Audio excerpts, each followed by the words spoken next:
Welcome back to Crafting a Meaningful Life. And as you know, there are so many areas to crafting that life so that you get to the end and say, like, bang, I did that. It was everything I wanted. Rather than get to the end and say, well, I just wish I'd had the courage, or I wish I hadn't been afraid of this piece, or wish I'd been able to develop this talent. I know I could do that. So we look at all these different areas. We look at your spirituality. We look at your physique and physical activities and how you're taking care of your body. We look at your social. We look at your emotional, your mental. All these things are involved in crafting this meaningful life. And as most of you know, a huge piece of mine is the physical fitness, because for me, they went hand in hand as I began to heal here and here. And then that healed so that I could step in to being who I am physically. And now being physical helps me keep this and this in alignment. And so, and I have the energy to do the social things I want. So to that end, I've brought as a guest today one of my absolutely favorite people. So aside from being my favorite person, okay, there's that. But also one of the greatest sources that you will find for health, wellness, and damn fitness. Talk about strength training. This girl has written a book on it. I follow her religiously. I look at her 2 or 3 times a day. Every time I open my social media, I look at her. I see what she's saying.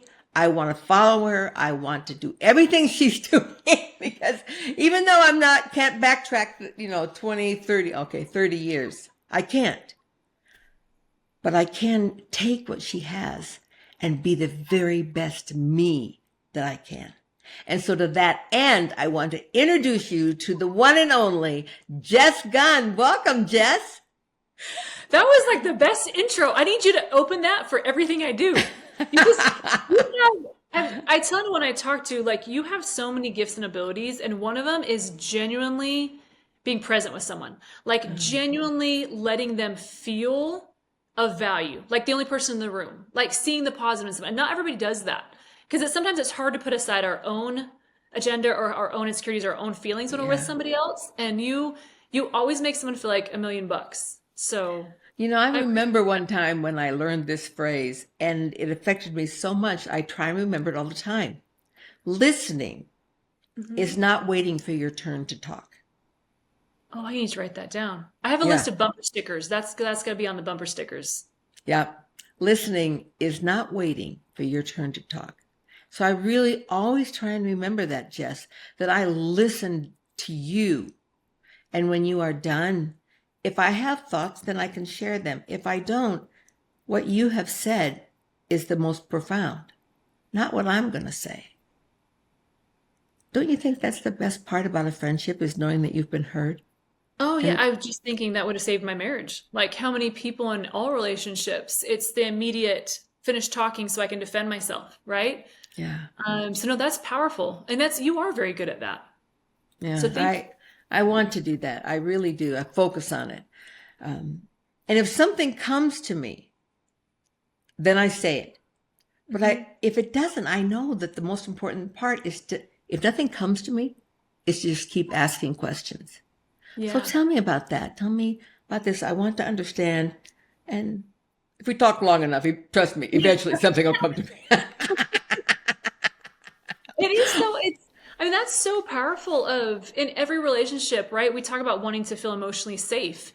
And how does that happen? It's listening, right? And I mean, if siblings, spouses, anything, trainers, like any relationship you're in, a lot of times you can almost predict what they're going to say because you know how the argument's going to go. So you're like already mad, knowing what they're going to say. It's like a ping pong that you've played 1,000,000 times. But if what you just said, right, if I could stop and just say, hey, I want to better understand where you're coming from. I want to make this relationship work. Like, I got to understand where your needs are, let you feel safe, listen to you. And then hopefully, I always call it like passing the mic. Like, you have the microphone right now. I can't interject. I don't get to speak until you hand it back. So the point is to listen to everything you're saying. Yeah. So that when I do have the microphone, I can reiterate what I heard you say and then talk about mine. So like, if I heard you correctly, if this is what I'm hearing you say, so like I always have to play back what I heard because sometimes it can be really hard to listen. Yeah. Well, our mind's going, as fast as it can, our brain has the ability to process so much information. If we actually used all of our brain, we would make AI look stupid. Yeah. But, but, and that's so sometimes it's hard to really focus, but it's a skill set we all can develop. And trust me, on my podcast, I have year number 376, I think. I mean, I have sat in this chair and listened. But if I don't listen intently, the next thing I know, my mind is, and then I can know that the ball's been thrown back to me, and I'm like, Look, it's just like, what the hell did she just say? I think it cut out. I think it cut out. Will you say again what you said? Yeah, what was that? But I've developed that skill so I don't get caught in that situation. This is not sitting here thinking about, what I'm going to do as soon as this is over, which is get on an airplane and fly to Ukraine. Okay. But I sit here thinking about you. I want to value every moment I share with you. So let's tell people how we met. Go for it. Okay. We were all going to lunch to celebrate Tiffany. Yes? Yeah. Okay. I think it's her birthday. Tiffany Peterson, her birthday this last year. And we showed up, and there was Tiffany, Sarah Foley, who is known as the Vertical Blonde. She's been on my podcast, another great person to follow. And you. And you, I didn't know you. I was like, how is she? Is she this good friends with these people? And I don't know her. Well, I guess it's because she's very young. That's the problem. She's not hanging with the old ladies. Okay, I get it. So, but then we went around and introduced ourselves. I had just started my strength training videos to be on social media and to show older women what was possible. And it came to you and you said, well, I'm a fitness trainer. I strength train and I this and I'm this. And so I'm like, while you're talking, I'm looking you up. Just like you did. I'm looking you up. I'm like, what does this mean? She has 2.4 million followers. I just felt so small. I was like, don't mention what you're doing. Just keep quiet and let it pass. But then within about 10 minutes, because we were listening, all four of us, It was a powerful lunch. I learned a all lot. of that just dissipated. The need to defend myself or my need to play small. Because it was such a safe place. And that's how I have always felt from that day forward, Jess, in your presence, a safe place. A safe place. Yeah. But that's and this is a great topic to start with, because we all have those, I think we all have those moments, and I never would have thought that's what you were thinking at that lunch, because I don't see myself, I don't know. I just don't think of people thinking that about me, because it's just like I've been a stay-at-home mom. I'm now single. I mean, I've got a lot of struggles. Like, days are hard. So it's like, who wants to be me, right? It's just like, I just kind of try to help people feel better. And then as I asked the same thing, we sat down and I'm like, you're gorgeous. I was like, who is this lady? And why do I not, like, same thing of why do I have not met yet? But then your impact in the community, right? So like something that you look at me, but I've spent years cultivating, but what you've spent years cultivating is your impact in our community is insane.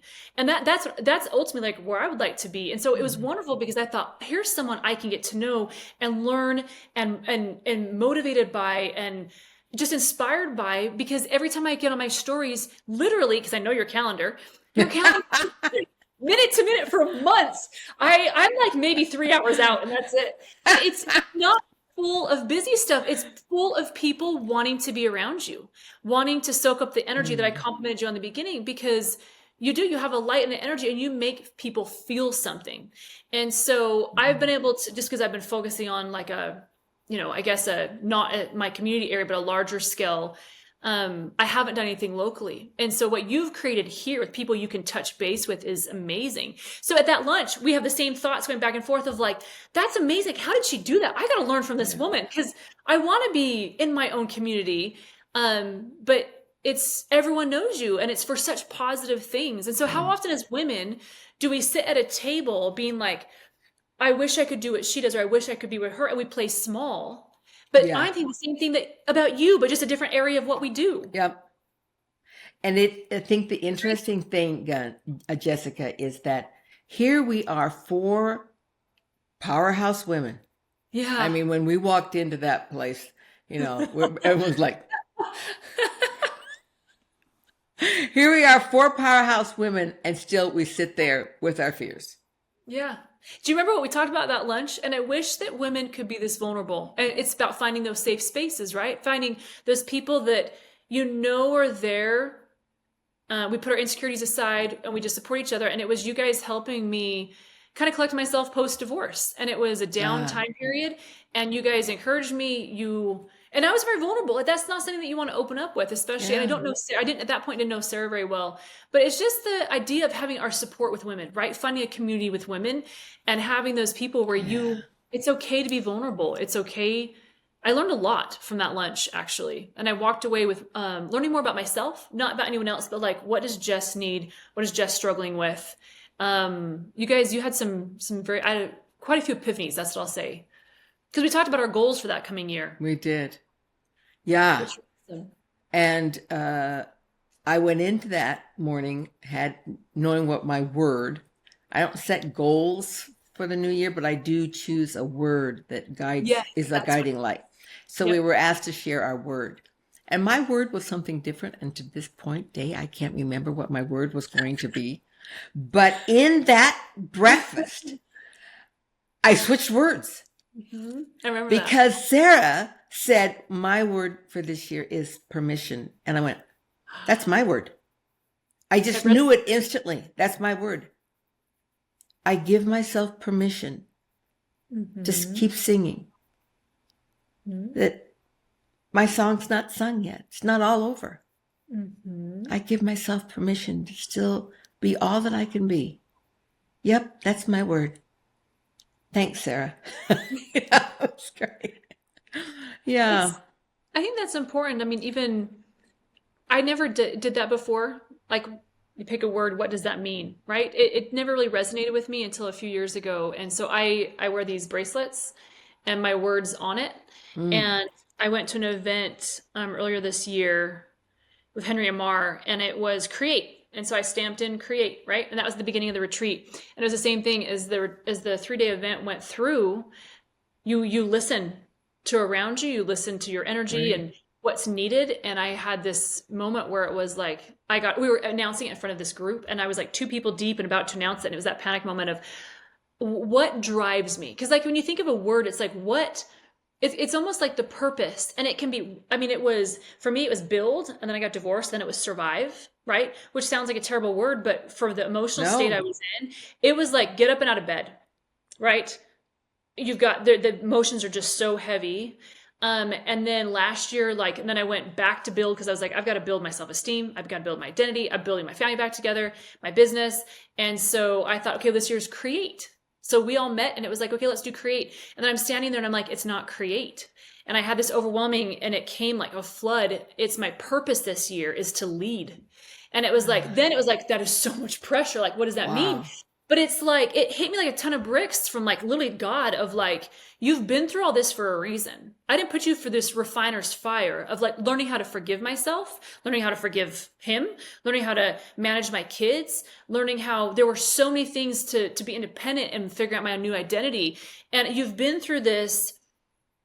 I other than losing a child, I can't fathom anything worse than divorce. I mean, it was a black hole, right? And how you come out of that says a lot. Yeah. And so I've been through it. I feel good. I'm 2 years post. I know who I am now. And it's time to lead. It's time to use that struggle, because I don't feel like I've ever really struggled. Like day-to-day struggle, yeah. But I've never really had that gut-wrenching, soul-wrenching, who the heck am I? And is this the bottom of the pit? Is this the bottom? Yeah. Oh, it's awful. And you look at someone online, or you look at someone that, seems fit or healthy, and it's like they've got it all together. And I was like, I have cried 5 times in this gym this morning. We just don't open up about those things, which I wish we did. Women, you're normal. You cry in the gym because life sucks. It is okay to do that. And I did. I felt the feelings for 2 years, and now it's like, all right, get up. You've mourned, you grieved. You're the new you. Now get up and lead. Help those women that are struggling. Help the women that don't know how to get out of bed, because life is, I'm going to cry, is such a black pit, right? It's, you're alone. There's no one coming to save you. And it's, you gotta rise to the occasion. And it took me 2 years to figure out how to find myself after that. And now it's, I feel this, and it's, so I had to restamp the word. So now it's like two, which shows me that things change and shift and you got to listen. Yeah. And I wear it every day. And it's when I have doubts and I don't want to do something, it's like, get up, and you can show up just a little bit, right? I don't have to do the whole thing, but every day is like, I'm supposed to lead in my family, lead with my children, lead with other women. It doesn't mean be perfect, because I'm far from that, but it gets me up. And, I'm leading by example, because I've been through that, and now we've got to help everyone else. So there's power. I love that you brought that up. Power in what your word is. Yeah. That actually pulls you into action. A word can be so powerful that when you greet with it every morning, it just pulls you into action. And just saying our words out loud, whatever the word is, out loud. Like just this morning, sitting here with you and saying the word permission. It's like, yeah. So many people have asked me since I posted on social media about going to Ukraine. They're like, why are you doing that? Yeah. And there were times in different struggles I've been in that I manufactured to create for myself, like going to Kilimanjaro, those things, climbing. Yeah. I shouldn't say that. Jen Drummond told me, don't ever say that you went to Kilimanjaro. Say, I summited Kilimanjaro. That's a huge difference. Yeah, because a lot of people go, but they don't summit. I would just go. I would take pictures. Yeah. But anyway, but I orchestrated those on purpose. It's interesting that we can orchestrate struggle on purpose, and the outcome of an orchestrated struggle is nothing short of phenomenal. So I look at in your life that you may think, I did not orchestrate that struggle, but you did orchestrate your path through it. So I've seen your pictures pre-divorce, because you love to show those with you being so skinny and yet like Zippo muscle. I was a twig. Yeah, you were a twig at like, what are you, 5'10", 5'11"? Just under 6 feet, like 5'11". Okay. There you go. And just so you know, I never take a picture with Jess unless we're standing next to stairs where I can step up one. I'm so smaller. Because I'm 5'5" with my shoes on. Okay. I can be taller with big shoes, but so really in reality, I'm now 5'4". So let's just say my tennis shoes, I give them an extra inch. But Jess, you're just like this beautiful goddess. And I'm like, don't take a picture next to her. I put somebody smaller next to me. Like I put Tiffany or Sarah Foley, who's in a wheelchair. You know what I mean? And that's what's great, because I just kneel. I'm like, if I can kneel, I'm great. Because it's been interesting. I've always stood out, and I didn't always like that. I was the girl that would scoot one leg far out to the side, so you like drop 2 inches, and I was always hunched. And I did everything trying to get smaller. And then it wasn't until I started lifting that lifting. It sounds kind of cliche and silly, but it changed everything. I mean, not only did it naturally like improve my posture without me even noticing. My mom takes credit. Oh, you're finally listening to me. You're finally standing up straight. I'm like, no, it's just lifting. It was just a byproduct. But I finally was proud and okay with my body, because I didn't always love it. I don't like standing out. I don't like standing out, period. In the back of a room, I'm always hiding. I like to be on the perimeter. I don't like being in front of people. And so when you're that tall, it's the first thing people notice. And I finally was able to say, like, it's me, and embrace me, and it is what it is. And so now I don't slouch down anymore. And I look funny. It's like here, Jess, and here, and I just own it, and it makes for fun pictures. But I didn't used to. The tall Jess with that svelte body is amazing. I look rather like a Lego figure from Minecraft. You know what I mean? It's just, I'm more like a box. Yeah, but you've got amazing muscles. So whatever it is, But it's I've working. decided, that's okay. It's like genetics. I didn't, design and draw this box. It's what I came with, and it's okay.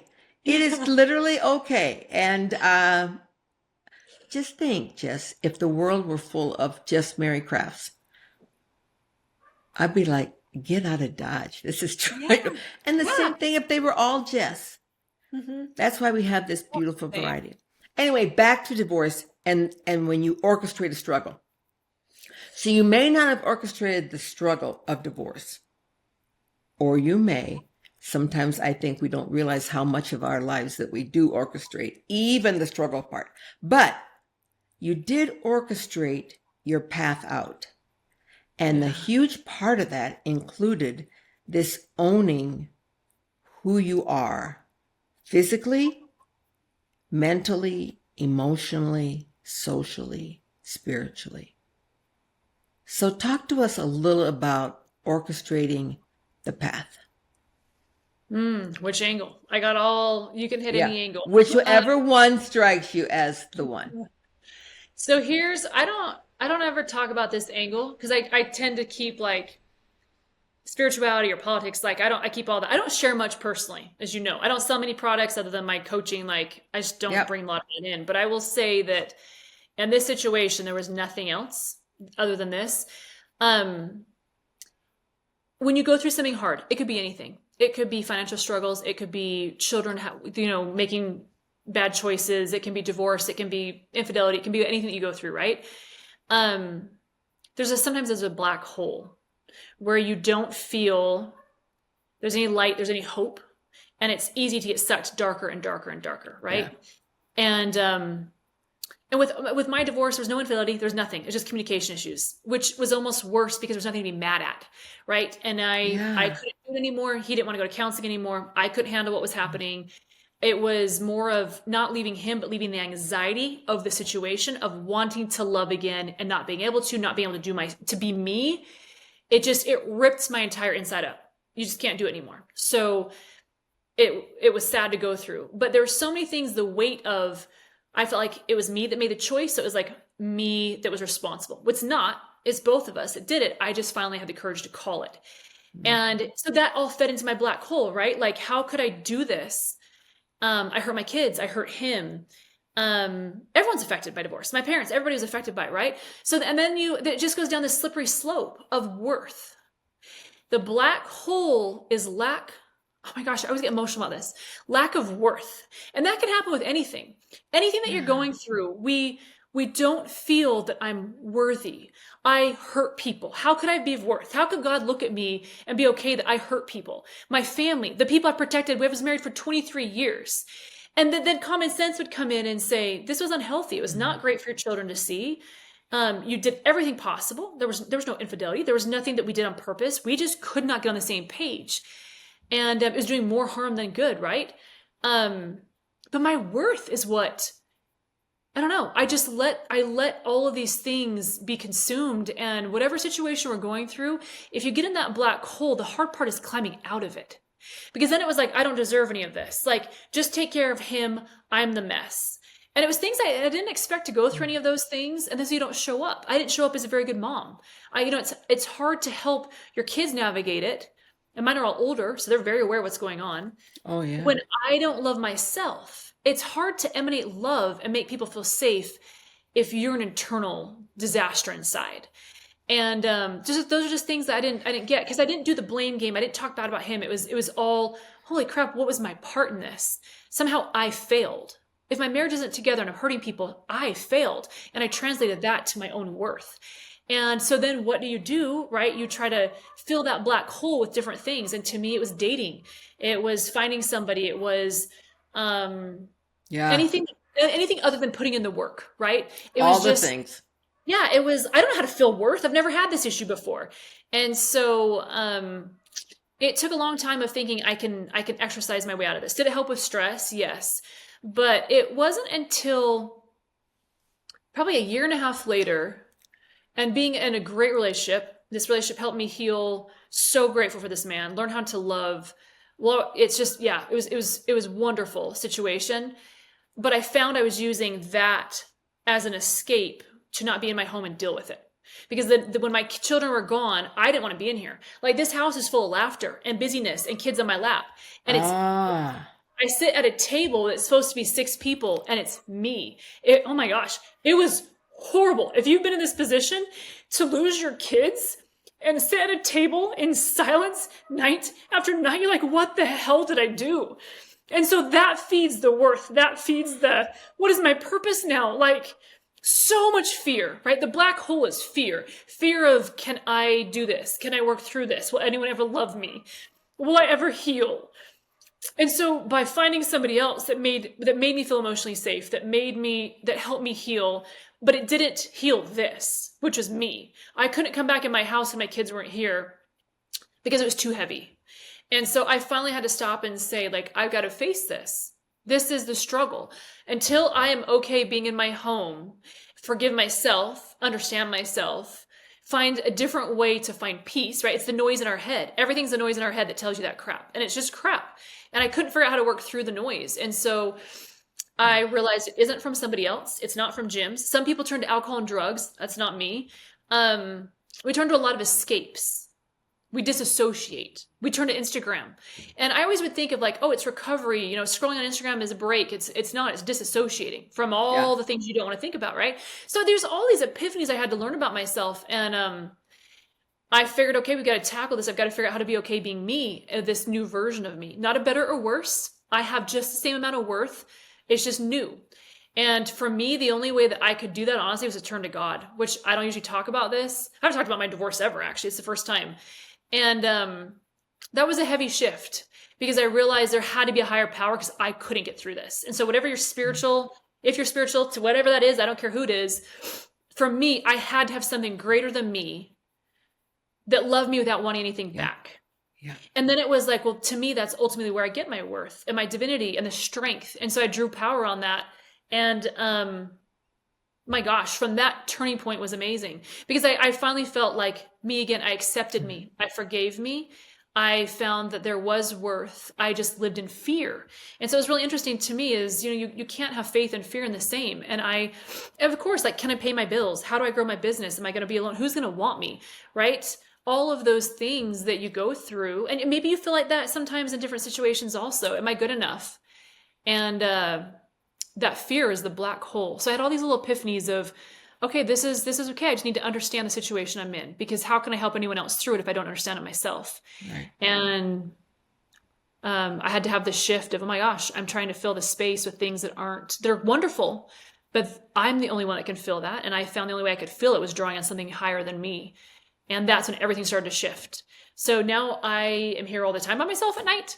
And I don't view it the same way. And I have found strength and power. I still cry. I mean, I was outside at 10 p.m. mowing my lawn the other night with my flashlight. So mad because I'm like, this is a man's job. Like, here I am 2 years later. I'm still doing all this stuff. And it was a long, long week. And I sat on my Call me. I'll send my lawn boy. Okay. My lawnmower is no joke smoking. It has oil. It has gas. It's not clogged and then stops. And it's so late at night. And when you think of the word exhausted, it was exhausted from stress. And I sat down, bawled for a minute. And then it was like, all right, what are we going to do about this? We all have hard days. It may not be that you're at this moment, but you have these hard days. And I just had this washing over me of everything's going to be okay. Pick yourself up. And so worst case scenario, I don't finish the lawn tonight. Right? But it was just that you got this, Jess. You, Mary, me, and anyone listening, we have this. And our trials are different. Our struggles are different. Our fears are different. They're all valid, but you have to choose, I am going to conquer this and it's going to be okay. I don't know what that looks like. I don't know how long it's going to take. It's all right to feel it. I did. I cried. I actually filmed a video talking for a couple minutes to myself. It's like a little, like, you will remember this moment. I look haggard. I've got like a little stress blister. I've had it. It was a week of a week. And I was like, you will remember this day because we can do better. And it was like, you've got this. You are strong. Pick yourself up. I filmed it because I love to remember those days. No one will ever see it. And I woke up I chose to feel better the next day. And you can have those moments. They don't define you They're a Yes. blip, right? Yeah. Then you get up and you finish the lawn. You're like, oh, I'm a badass. I got this done. I can do this. And I was refreshed, wipe the Yeah. tears away, mow the damn lawn. And it got done. And go. Oh, so yeah, Yeah. there's a lot of life lessons I've learned. But I love that you stopped and took a moment to sit with it and Mhm. just to reflect, to think, okay, what led up to this? What is this? Is it just something I can put an umbrella on that says stress? Yeah. Or can I break that down to, oh, this is disappointment here. This is loneliness here. This Yeah. is less than here. Yes. This is, and then just realize, thank you for being real with me as you're recording to yourself. Thank you for being real with me and reminding me that I am a badass. Yeah. Yeah, I love that. Sometimes people ask me, like, for example, in my weight loss journey and my divorce and everything else, which came first, the chicken or the egg? Hmm. Which came first? Did you start to lose weight and become physically fit, or did you begin to heal, emotionally and mentally and spiritually, and then that led to this? Which came first? And I said, probably for me, the physical was about an inch ahead of everything else. And I led with the physical, but I was so aware, Jess, that everyone had to come together. Yeah. It couldn't just be the physical. In Hmm. order to be truly and claim healing, I had to make sure that we were all there together. Everybody here? Okay. Yeah. How's your heart? How's that mental mind going? Hey, spirit. How you Yeah. doing? Okay. Hey, social world. Are we all here? Let's move. Okay. Got it. We're going to the gym tonight. And so it's an all thing. It's not an either or. It's not a chicken or an egg. It's an entire chicken coop. We're moving together. All of these pieces. And I think you can say that. Yes, you definitely mastered the physical piece, but you had to make sure all the other chickens in the hen house were with you, and you had to bring it together. Can I share an analogy with that? Yes, please. Something I other had, than chicken and eggs. Something. no, well, I'm going to be actually in the same route. We're going to go to Okay. houses. Okay. Um, my brain works in analogies. I don't know why, but coaching with people, right? I've just started one-on-one coaching, so it's been so life-changing because it's really more therapy. I've found we don't talk about workouts, we don't talk about calories, we talk about everything else, and I did not expect that. I mean, I knew it, I didn't think it would be as heavy. It's a healing journey, right? It's peeling back these Yes, layers, and so I figured it absolutely.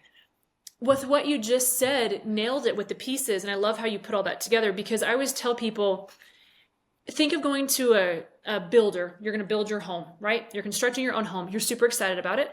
And so one of the first things you sit down and talk about is, I'm so excited for the brick color. I've already got pictures. I've driven around my neighborhood. I want it to look like this. I want this landscaping. I want these shutters, right?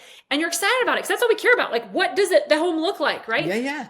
And the builder's like, well, that's great, but we're months off from talking about that. Like, we got to talk about what kind of concrete do you want for the foundation? How big are we digging? And you're like, why would I want to talk about the concrete, right? We're spending time on concrete. He's like, yeah, concrete, and then flooring, and then framing, and then electrical, and all the ugly stuff, and then another floor. And we're going months and months and months. And now we can decorate the exterior. I love that analogy. The framework is this. It's the noise, right? So when you think of everyone says, hey, I want to lose body fat, I want the muscles, and those are results. It's just a result. That's it. So there has to be something that changes to get a result. So it's not a goal. Fat loss is not a goal. It's a byproduct of something, right? The goal is let's figure out what concrete we're using and the amount and how much we're going to pour today. And with a realistic expectation of what I can get done. Yes. And the next, you're building this foundation, and then we move on to wood. And as you do that, I compare that to the noise in our head of building, like peeling back the layers of why do I self-sabotage? Why do I get so hard on myself when I have another cookie? Why do I get mad at myself when I don't get out of bed and I'm not motivated and I don't feel like I can do what I should? Why do the voices tell me I'm not good enough, right? It's the voices, it's the framework in us that ultimately is keeping us from where we want to be. It's not, I don't know how to track calories and I don't know what workout to do. Those are tools. Yeah. It's, I don't know how to love myself enough to get up every day and do it, or to pay for a coach, or to invest in myself to get to where I put the bricks on. Because as you build the framework for you, how to speak to yourself with love and kindness, and be okay with, I got this much done today, and focus on what we got done and not what we didn't, right? Just as what we typically do as women. And so when we change the voices in our head and we build a solid framework, that is the structure of the building. And then you show up better. You've got more motivation. You can be more consistent because the internal is different. And so that's what I ended up working with clients with for so long, is the emotional eating, the binge eating, the sugar cravings, all the things that we then circle back with these terrible thoughts of, I'm a bad person, I'm not doing well enough. And that's the framework. Then when you have all that in peace, then does the fat loss, because it's a result of all of this, then I can focus on the fat loss. And then the strength gains come because I've built that ugly, boring, we don't want to talk about internal structure of the home, but it's what you just said. It's the spirituality. It's this, it's all those pieces coming together. And then the outer is what people see. No one sees the inside. No one sees how hard you worked to build the sheetrock, right? Me bawling on my back porch. Nobody sees that. They always just say, oh, Jess, you got this great business. You've got abs. You got this or that. You must be great, huh? And I was like, let me show you this video with stress blisters. And I'll send you the video. I looked horrific. And it was just like, this is the internal manifesting. But we just don't see that. But I had to work through all that to maintain the outside results. But the framework is, I feel like, where all of the passion needs to be. Yeah. Yeah. It's not about working out every day that heals us. Yeah. That's a byproduct. And it can certainly help us along the way to feel that we're making progress in this healing and this healing and this healing, because it's an outward manifestation. It's something we can see and look at and touch, but it is all those pieces together. And I think I love the piece that sometimes gets ignored, and that is the social piece. We don't talk about needing to heal socially. But I think you and I both know what that looks like to heal socially. Okay, well, all those friends that we were friends as couple friends. Oh, yeah. They're not asking me to dinner anymore. No, I haven't seen them in 2 years. Yeah, as I'm a third wheel now, and they're not interested, particularly the wives. You know what I'm saying? And yeah, and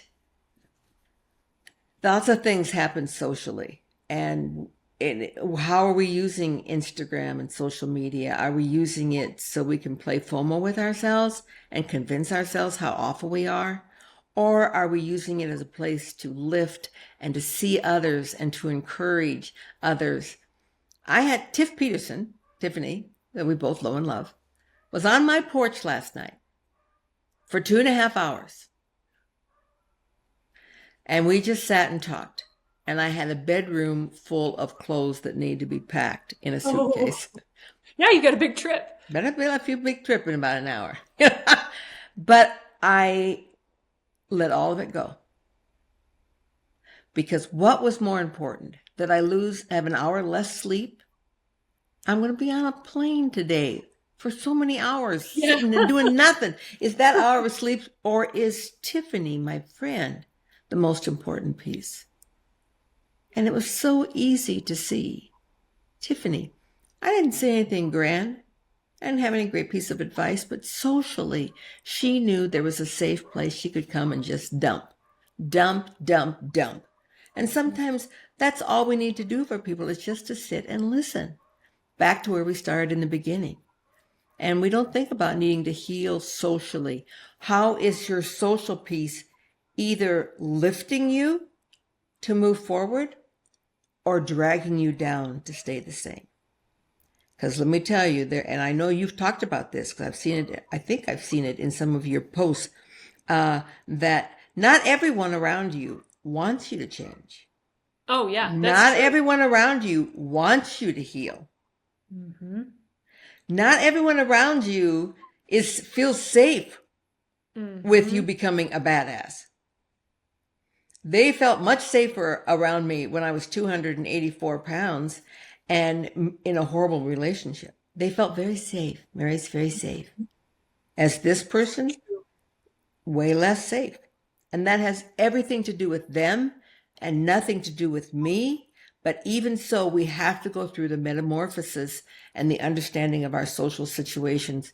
They're either lifting or they're dragging down, one or the other. Very few of our social situations are just flatlined. So how do you see that in your journey, in your programmed, structured walk out of struggles, that social played a part for you? It's been huge. And I think you talked about something that we don't talk about often enough, because women feel like something is wrong with them or their relationship unless they know from these conversations that this is common. When I first, so you've got to remember, most people probably don't know me, but I've never been an athlete. I've never worked out a day in my life. Like, I knew nothing. Yeah, me either. A weaker, wimpier person. So it was just You have to go on her social media. You have to follow her. It's called Gunning for Fitness. We'll put the link at the end of the podcast. I'm not kidding you. When she shows those pictures, and you can see all that, she just looks like this little wimpy girl at 6 foot. At 6 foot, but still just and 6 feet tall. I was 137 pounds, and I'm now 158. So to tell proud you, of it. I embrace the scale's gone way up. I do not want to be 137 anymore. Yeah. So I remember I was just telling my friends this weekend. I reminded them. Remember, I always bring it up. Remember when you didn't believe in me? And they laugh. I was at this sandwich place down the street, and we were all talking about, hey, all of our kids are going to first grade. We're home alone, and my girlfriend was saying what she wants to do. Another one said, hey, I'm going back to dental hygienist school. And I was like biting at the bit because I was waiting. I was so excited to tell them what I was going to do, because we'd kind of like not seen each other for a couple weeks. And I'm like, I've got a job. Like, I'm going to work. And they're like, Jess, what are you going to do? Because I've been home for like 17 years not working. Yeah. I got a job as a personal trainer at 24 Hour Fitness. And it was no joke. And then silence. And I was like building for days, so excited to share this news with somebody. I was so excited. And dead silence. And then they said, what are you going to do? Like, you drive 4 houses down to the mailbox. You don't exercise. You have no muscle. You've never, ever lifted a weight in your life, right? And so we get that, and I sat there, and it was just the most defeated feeling on the planet. I felt dumb. I felt stupid. I felt like imposter syndrome. I'm like, okay, I can't do this. Like, if my most trusted friends don't think I can do this. And then I went home and told my husband, I was like, oh my gosh, like, we joke about it now. I understand where they're coming from. Like, literally, it's funny now because they see, oh my gosh, look what you did. We were wrong. But I told Brandon the same thing. He's like, my ex, like, and it was, what are you going to do? Like, Jess, there's not a further person on the planet. You hate exercising. And you don't know anything about nutrition. And then I went back to my family, and they all said the same thing. You're what? And it wasn't like we're not going to support you. They're all very supportive. It was shock. There's no way you can do this. Like, pat your head on, pat the head, like, okay. And, I've seen that with so many people now. How do we break it to Jess? She's going to fail. Yeah. And it was more just like, pick. There's nothing more outlandish. Like, just pick anything possible that is like, I'm going to be an astronaut. But they're like, but you're claustrophobic and you hate this and you hate that and you can't do that. Like, there's no way on earth you're going to be able to do this, right? And this was about the same capacity as this. And that moment, right? We have those times. You're going to have someone that doesn't believe in you. You're going to have everyone. My entire support system was like, you're what? And I had one coach that worked at 24 Hour Fitness that was like, you are going to change the lives of women. You know nothing. I'm going to teach you all that you need to know. And that's all I needed. One person to tell me, I'll teach you, come work for me. And I knew that's what I was supposed to do. Like, I didn't have a clue. I was a kid in a candy store. So I show up at the gym and I was like, I've never lifted a weight in my life. And he's like, well, you start next week. So you're going to have to YouTube a lot. You're going to have to, crash course. And I passed the test really fast. But fast forward, like, you're always going to have people. And obviously they're all now very proud of me. And so to go from, I think it's one thing to show that you can do anything if you're determined. I didn't know how to build a body. I didn't know how to exercise. I did not know how to eat. Majority of that I learned on my own. I did have people in the gym that I've used that let me follow them around for programming. I paid the coach help me form. And so I've put the money into paying for the correction, with the lifting side. Nutrition I figured out on my own. And then it was like, I'm going to build a business because I got to help every other woman feel good. And it was the same tier of like, You're going to do this as a business now? Like you're going to leave the safety of a gym making 15 Wow. bucks an hour. And I was like, I have to help more women because I realized like there's coaches everywhere. I'm not the smartest, the best looking, the most fit, the most knowledgeable by far, but I found what I have is the ability to make someone feel something. Because every one of my individual one-on-one clients, I help transform the framework. And I was like, there's something more to the muscles. It's the inside. It's a little bit of therapy. And Yeah. I found that was what my gift was. So I was like, okay, then I need to share that with everybody. And so I started an Instagram account, I started a business, and I don't know what I'm doing. And so when you It's have those called things, Gunning for Fitness. Gunning. Jess and Gunn, Gunning for. This is not an infomercial, but I'll just tell you, she's the deal. Okay. no, it's just you have to believe in yourself. And so if I had stopped, if you had stopped, right? When I'm sure you Yeah. had people that said the same thing. Think of the millions of women. Literally, my account is viewed like I just took screenshots. It's just under 5 million times in 30 days. So Yeah. like that many people that I connect with, others that we're sharing messages with, that we're inspiring. It's not about me. Look at me, my journey. It's I was doing a photo shoot at Strong Fitness Magazine in Canada, and the photographer is like, "Okay, here's the sexiest outfit. We want you in this pose." And I literally said, "I realize you're in charge, and I'm probably a nobody, but this is not how I do this." And it was very clear of like, when we take photos, my website, anything I do, it is not ever, if we have failed, if one woman looks at me and says, I want her arms, I want her this, we failed. This is not to glorify me. The point of this shoot is to help inspire someone else at home, say, Yeah. if she can do it, so can I. This is not a Exactly. shoot. I'm not insecure. I love my boobs. I don't need to show my boobs. No one else needs to see them. I don't Yeah. need to get secure because I flash more of my body. But if I can help some, woman at any age, and you're doing that, I mean, you're even at a harder age. I feel like every year is harder and harder. Look at what you're doing. We just inspire women to find their best version. And if I had played small, if I had listened to those voices of anyone that I trusted or myself, look at you and all the people that we've been able to help, right? And I just Yeah. think, okay, like there are days that are hard. I don't make very much money, but we're able to still connect with these people because we didn't listen to the seeds of doubt that are anywhere. All the naysayers. Yeah. Yeah, And there's certainly plenty of them. yeah, and it still continues. Like people still say, "Well, why are you doing that? You can't do this. This isn't going to work." And I was like, "Yeah, it might not, Yeah. but it And leads me to what I can do." even at my age, people are like, I really have a lot of people that are my age that I thought would be my cheerleaders Yeah, are isn't my poo-pooers because that crazy? they feel it shines. If Mary's doing that, then it shines a bad light on me because I'm not. Yep. Do you know what I mean? It's that their Or like, light well, is why do you keep doing that, Mary? Or like, same thing in my nonprofit work. Mary, just don't have to be doing all that. Just give a few dollars here or there. You don't, but just think you could be doing this instead. You could be going here. You could be, you could be partying it up. You could be doing this. You could have a new car. It's not me. yeah. You have to be true to what's right for you, no matter what all the naysayers are saying. And just always keep in mind that a naysayer, chances are, is they really want to be you. Yeah, that's where usually it comes from insecurity. Yeah. And that's hopefully that they'll learn to love themselves by watching you and be inspired by that and other women around them. And that's what kind of goes back to, I feel like, everything, the framework of our own worth. And it's taken me a long time to realize that any insecure thought we have, or, oh, that girl shouldn't be wearing that, or, oh, she shouldn't be doing this, or look at that, usually is a reflection of something that, I don't know, I found that I was missing in Yep. me. And I'm grateful now. I have the most best supportive network. They're amazing. Like all those people joke now, like, oh, haha, you proved us wrong. And they're all wonderful.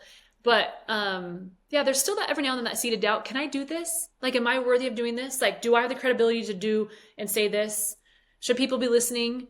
And you've got to remember that we all have a different voice and no one's light is dimmed because my light is on for a moment.